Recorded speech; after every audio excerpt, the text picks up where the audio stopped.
Kelly is an anti-green Minister for the Environment. They have no interest in the climate.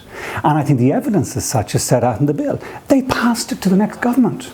There's no reason they couldn't have introduced the provisions of the bill within the lifetime of this government. Yeah. They took the easy out and said, now we'll do this in 2017, i.e. we won't do it. Yeah. And they also failed completely by setting what they actually want to do. What's their plan?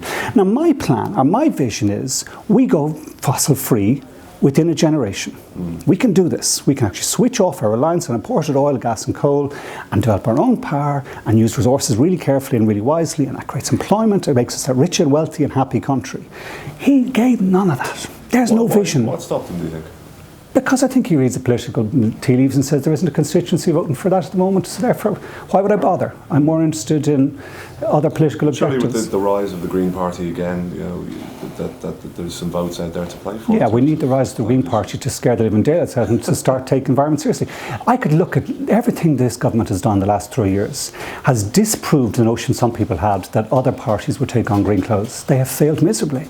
The form of property tax they introduced was anti-environment. It was anti-people too, but it was fundamentally they were given the opportunity, it was set up for them to put in a site value tax that brings environmental benefits. They threw it away. We stopped the incinerator, it was going nowhere. They started it again. Alan Kelly is going to burn 600,000 tonnes of waste every year. And that, if I'm talking about going towards a zero waste economy, it's the exact opposite. They don't have the slightest into the energy transition we started. They've halved the number of houses that have been retrofit to make them more energy efficient, that save people money, stops fuel poverty. They threw that out the window. They had a big food conference on sustainability. Who were the only companies they invited?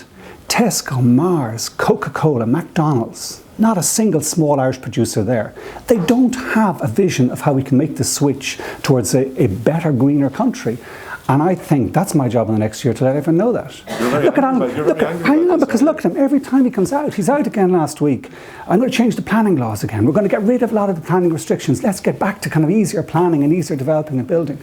Oh yeah, that's really the lesson we've learned over the last 30, 40 years, that we had too tight planning laws. No.